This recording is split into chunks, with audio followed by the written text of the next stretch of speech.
Coach Zaffuto. My guy. Pittston area. The king of all high school sports media. We do it again, and we seem every year, you have a great group, and you guys are off to a pretty good start this year. Yeah, first time in a while we get off started hot. Usually we wait till the end to get hot, but this year, with the district being a little bit different, we figured that we didn't want to travel come playoff time. Before, we would be like, okay, wherever we finish, we're going to be okay. But now, taking a look at some of those teams from, I think it's Sealands Grove and Jersey Shore, they're now entering, and we don't want to get on the bus and have to travel an hour and then have to play a first-round game down there. So we're trying to get ourselves into a position where we could have a home playoff game to start. You got great facilities. That's always the first step at Pittston area. You got to love the facilities. You guys, Huge advantage. Huge advantage. Especially, I got my buddy, Coach Limoncelli over at Wyoming Gary. He plays at the Atlas. He thinks that place is the greatest, but he knows that when he comes over and plays on ours, we're practicing every day. There's no shutdown no matter what. Even on a day like today, we can get outside and get on that turf. And, it's kind of a disadvantage for us to go play on dirt anymore because we're so used to getting those hops and so used to just getting that natural roll instead of those odd hops. It's going to be a little bit different when we play on dirt. We've only played on it once this year. What is it about this team that you do like?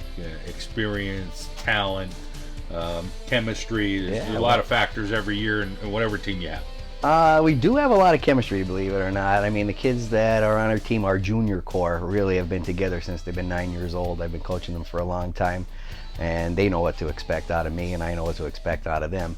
But we do have a nice crop of young freshmen that came up, and we're mixing about 5 or 6 in at a time, and they're getting their feet wet. So we got a lot of young talent that's coming up, but mixed in by a lot of experience, and I'm just hoping that those guys could hang with the older kids when we play the big time teams with the Hazeltons. Now you're talking about an 18-year-old that's throwing the ball 88 plus, and now you're getting a 14-year-old up there that's standing in the box against them. But so far, our guys have been showing that, they're not backing down. And we got some guys in the lineup that could actually hit the ball, so a lot of good things to come.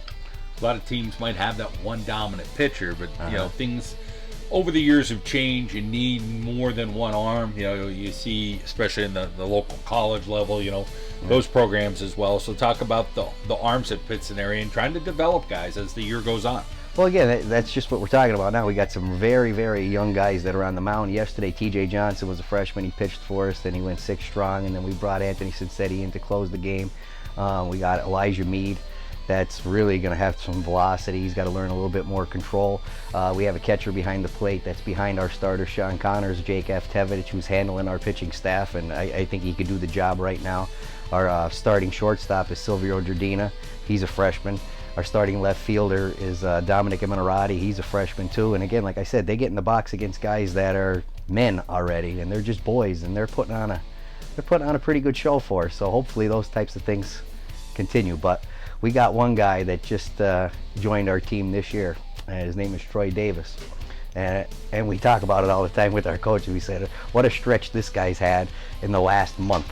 Because he went from a guy that was in our brain he showed up in the weight room and he was putting it on. We were like, who's this guy? This guy's a big, strong guy. And then when we saw him, we were like, he's just very raw. Like, you look at him and you're like, wow, he looks like a linebacker. But the baseball knowledge, it took him a while to get used to some things, like some questions we asked him the other day.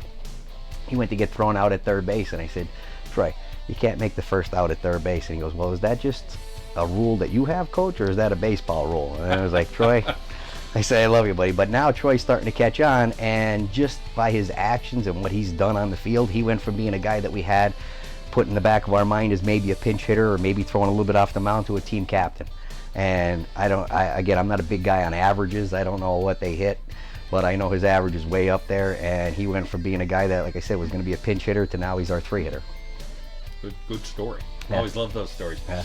Back in the day, you had like 35 coaches at Pittston area. I think you've dwindled down. You're down to single digits here, right? No, we still, actually, to tell you the truth, I got a nice young core of guys that really want to be around. I got Kyle Taronis, all former players, PJ Pisano, Kyle Taronis, and Tyler Jackson. None of them are over 25 years old.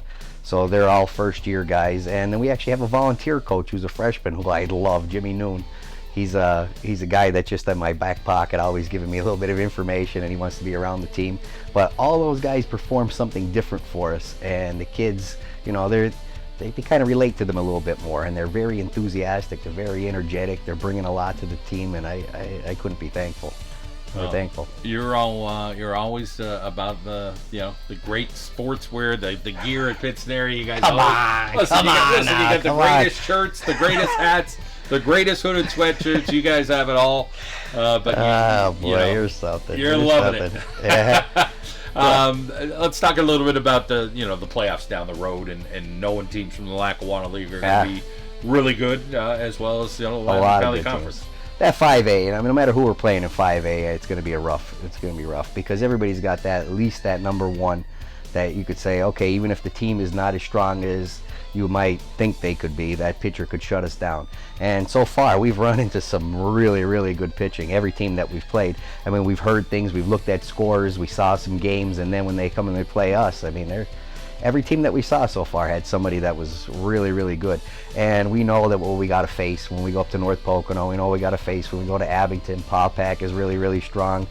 And like I said, now you're mixing in those teams that are coming from, I think it's District 2 or District 4, Yeah. So we got that little sub-regional in there. So to get out of the 5A is going to be really, really tough. So basically what we're doing is we're just trying to figure out right now the combination that we're going to need for that. But at the same time, we still have to worry about winning games because we don't want to travel. Well, it's going to be great competition. Paul Zaffuto, always a pleasure. Great to catch up with you, and good luck the rest of the way. Thanks, brother. All right.